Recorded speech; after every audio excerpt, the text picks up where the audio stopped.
Im Winter des Jahres 1968 berichteten mehrere Bewohner eines abgelegenen Dorfes im Süden Serbiens von seltsamen Vorfällen, die sich rund um ein altes Haus am Waldrand ereignet haben sollen. Die Aussagen stammen von Mitgliedern derselben Familie. Noch Jahrzehnte später weigerten sich einige Dorfbewohner, nachts an diesem Grundstück vorbeizugehen. Besonders auffällig war dabei, dass sich viele Berichte ähnelten, obwohl die Menschen angeblich nie miteinander darüber gesprochen hatten. Es begann mit Geräuschen, nicht draußen, sondern mitten im Haus. Nach Aussagen der damals 24-jährigen Javorka Pantic soll es in einer kalten Januarnacht plötzlich so geklungen haben, als würde jemand sämtliche Metallgegenstände in der Küche auf den Boden werfen. Sie lebte zu dieser Zeit allein im Haus ihrer Schwiegereltern, während ihr Mann Milivoje mehrere Abende hintereinander an militärischen Übungen im Nachbardorf teilnehmen musste. Das Haus bestand aus nur wenigen Räumen, dicke Steinwände, ein niedriger Dachboden, ein alter Ofen, keine Elektrizität, nur eine Petroleumlampe neben dem Bett. Gegen Mitternacht wurde Javorka von einem lauten Klirren geweckt. Löffel, Gabeln, Metallschüsseln, alles schien gleichzeitig umzufallen. Zuerst glaubte sie, Katzen hätten etwas umgestoßen, doch als sie die Lampe anzündete und die Küche betrat, war dort nichts. Kein Tier, kein Wind, kein offenes Fenster. Die Gegenstände lagen ordentlich an ihrem Platz. Sie stellte die Lampe zurück und legte sich wieder hin. Wenige Sekunden später begann das Geräusch erneut. Diesmal lauter, als würde jemand absichtlich Metall über den Boden schleifen. Javorka stand wieder auf. Doch erneut war niemand im Haus. Später sagte sie, dass sie in diesem Moment zum ersten Mal das Gefühl hatte, nicht mehr allein zu sein.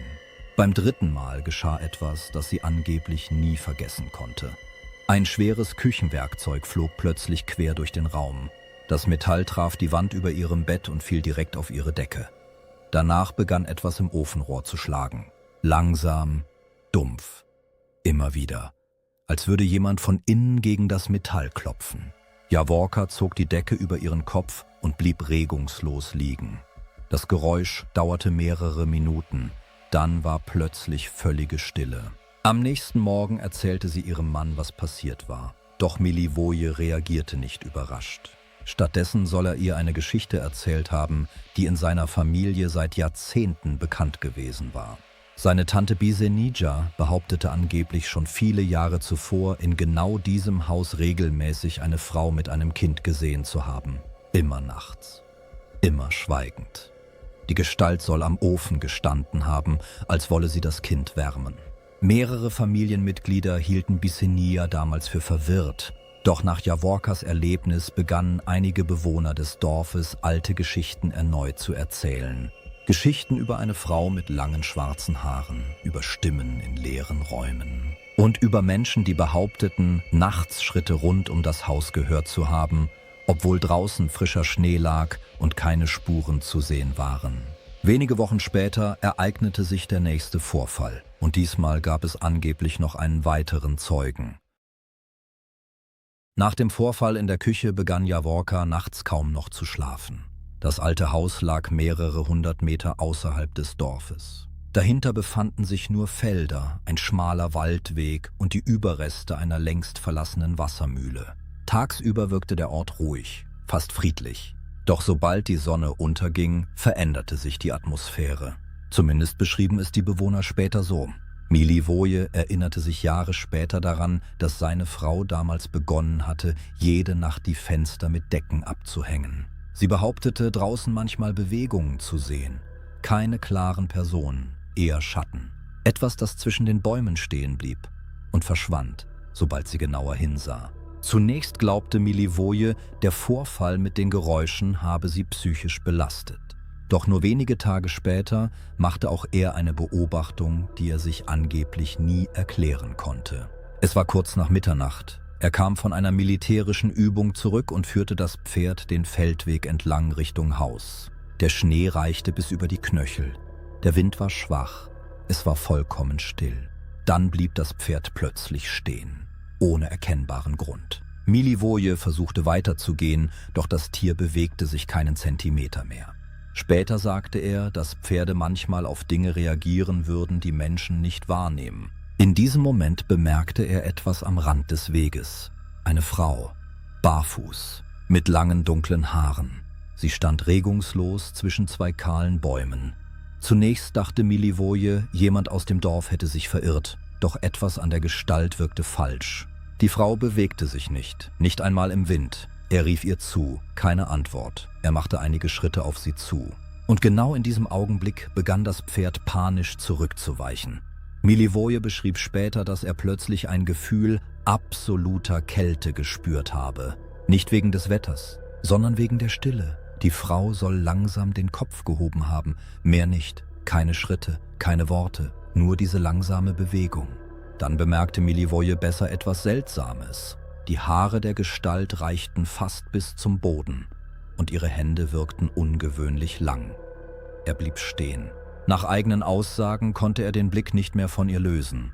Sekunden später zog dichter Nebel vom Wald herüber, nur wenige Augenblicke lang. Als sich der Nebel wieder verzog, war die Frau verschwunden.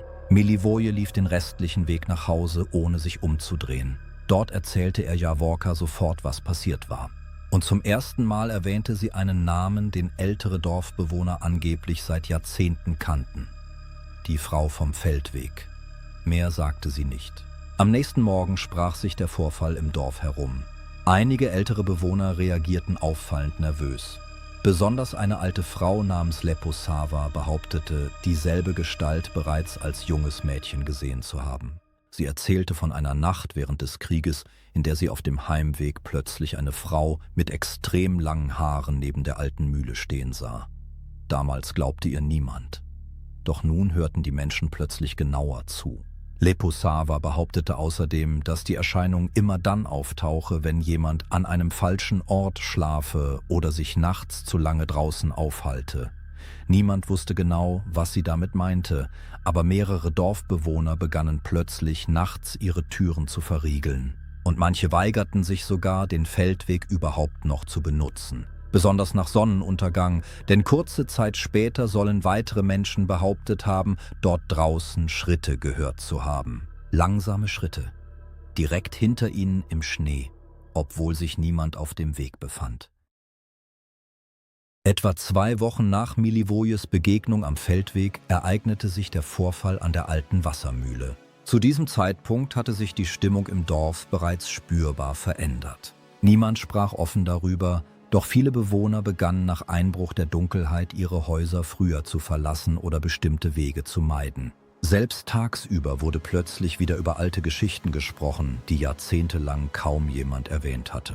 Vor allem ältere Dorfbewohner erinnerten sich plötzlich an ähnliche Vorfälle, an Stimmen nachts im Wald, an seltsame Schatten, die sich unnatürlich auf dem Schnee bewegten und an Menschen, die behaupteten, draußen jemanden gesehen zu haben, der kurz darauf einfach verschwand.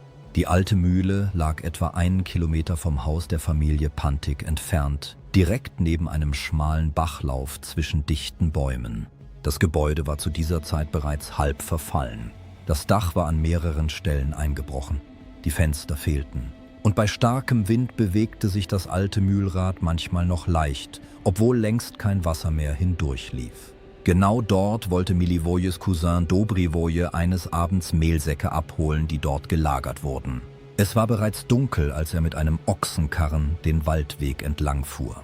Später sagte er, dass ihm schon während der Fahrt etwas merkwürdig vorkam. Die Tiere verhielten sich unruhig. Mehrfach blieben die Ochsen plötzlich stehen und blickten in Richtung Wald. Dobrivoje versuchte zunächst ruhig zu bleiben. Doch je näher er der Mühle kam, desto stiller wurde die Umgebung. Kein Wind, keine Hunde, keine Geräusche aus dem Dorf. Nur das Knarren der Räder im Schnee. Als er schließlich die Lichtung vor der Mühle erreichte, bemerkte er sofort das Feuer. Direkt neben dem Eingang brannte ein kleines Lagerfeuer. Zunächst glaubte Dobrivoje, dort hätten sich vielleicht Jäger oder Hirten niedergelassen. Doch als er näher kam, erkannte er, dass niemand am Feuer saß. Trotzdem bewegten sich die Holzstücke, als würde gerade jemand darin herumstochern. Dobrivoje blieb stehen. Und genau in diesem Moment hörte er das Geräusch. Ein tiefes, raues Schreien. Nicht menschlich, aber auch kein Tier. Später beschrieb er es als eine Mischung aus einem erstickten Schrei und einem tiefen Knurren. Das Geräusch kam direkt hinter der Mühle hervor. Die Ochsen gerieten sofort in Panik. Einer begann so heftig zu ziehen, dass beinahe der gesamte Wagen umkippte. Dobrivoje griff nach der Laterne und leuchtete Richtung Gebäude. Zunächst sah er nichts. Dann bewegte sich etwas zwischen den Schatten. Eine dunkle Gestalt trat langsam hinter der Mühle hervor.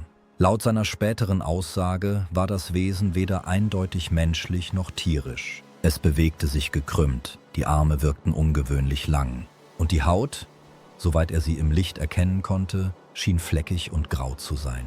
Am verstörendsten war jedoch das Gesicht. Dobrivoje sagte später, er könne bis heute nicht beschreiben, was genau er gesehen habe. Nur die Augen seien ihm im Gedächtnis geblieben.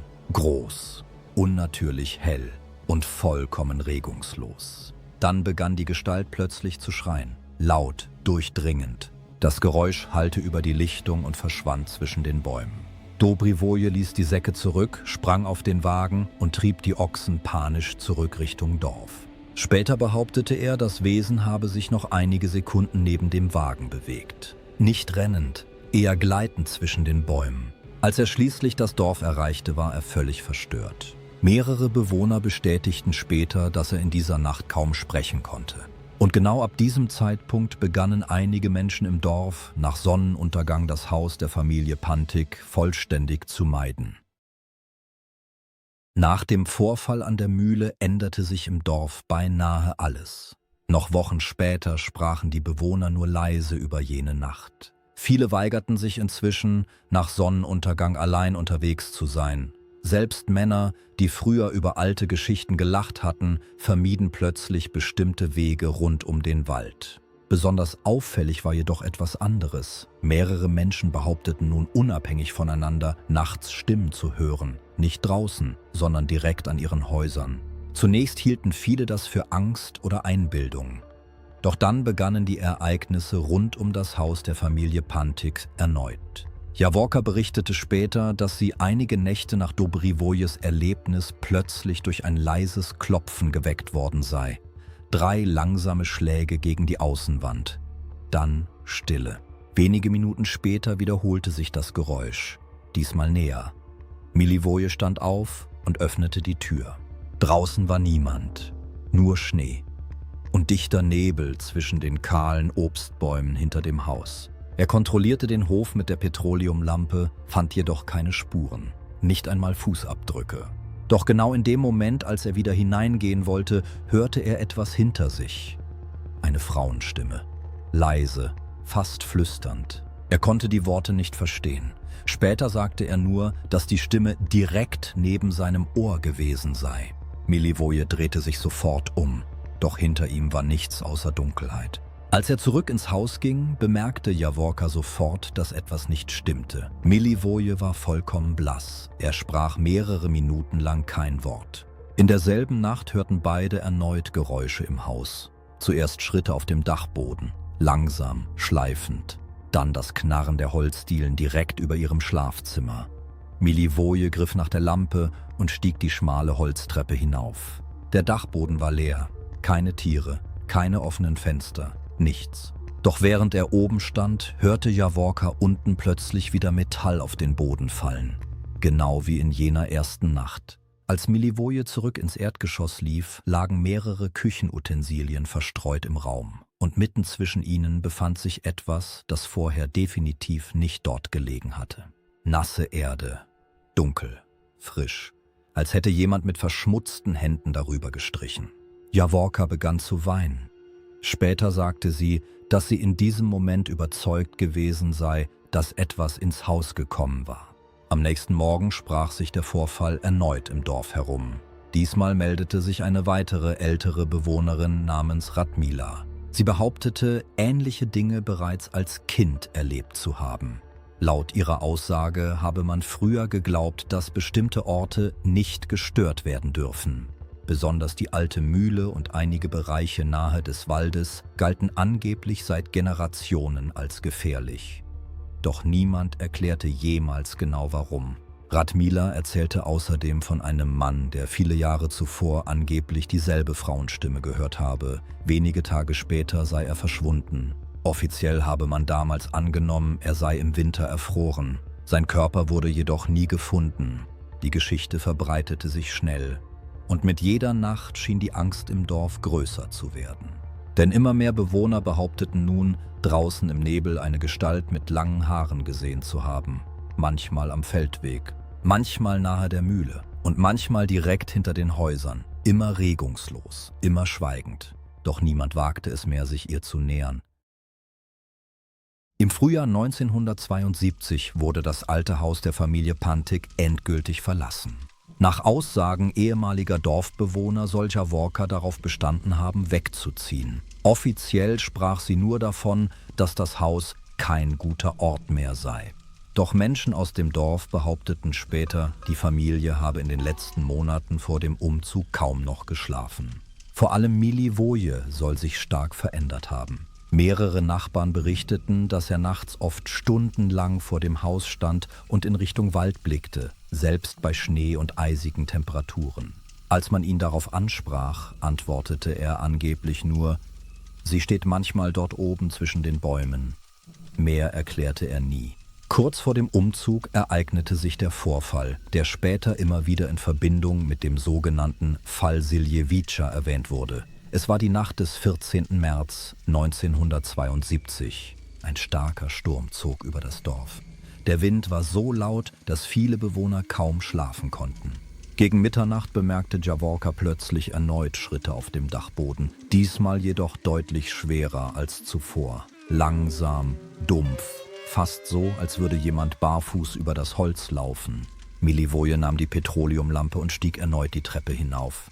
Jaworka blieb unten im Schlafzimmer zurück. Später sagte sie, dass die Geräusche plötzlich aufhörten, sobald ihr Mann den Dachboden betreten hatte.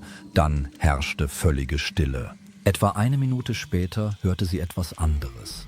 Nicht Schritte, sondern Stimmen, leise, mehrere gleichzeitig, als würden Menschen flüstern. Doch sie konnte keine Worte verstehen. Dann begann Milivoje plötzlich laut zu schreien. Jaworka lief sofort Richtung Treppe. In diesem Moment soll die Lampe oben erloschen sein. Das gesamte Haus lag plötzlich im Dunkeln.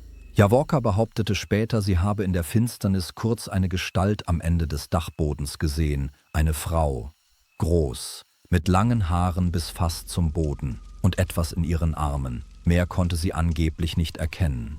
Dann hörte sie, wie Milivoje die Treppe hinunterstürzte. Er war vollkommen panisch. Mehrfach soll er versucht haben, die Haustür zu öffnen, obwohl diese bereits offen stand. Erst draußen im Schnee beruhigte er sich langsam wieder.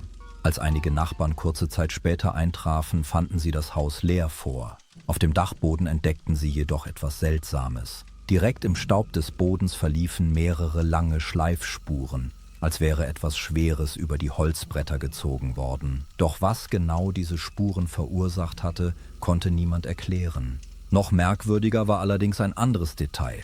Im frischen Schnee rund um das Haus fanden sich keine Fußabdrücke, nicht einmal die von Milivoje. Mehrere Bewohner behaupteten später, genau das habe ihnen damals am meisten Angst gemacht. Denn der Schnee war unberührt, als hätte niemand das Haus betreten oder verlassen. Am nächsten Morgen verließ die Familie endgültig das Grundstück. Das Gebäude blieb danach jahrelang leer.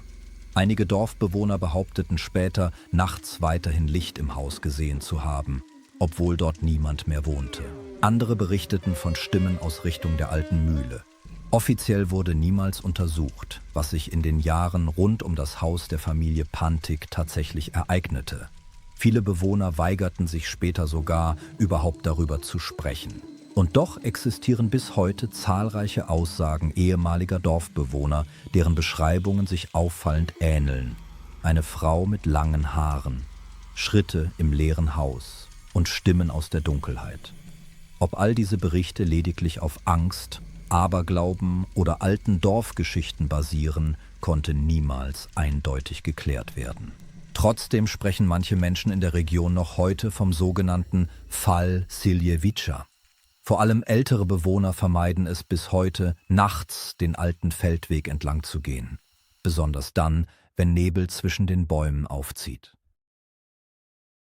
Der sogenannte Fall Siljevica basiert auf Berichten ehemaliger Dorfbewohner, alten Erzählungen aus Zentralserbien und Aussagen von Menschen, die behaupteten, ähnliche Ereignisse selbst erlebt zu haben. Offizielle Untersuchungen existieren bis heute nicht.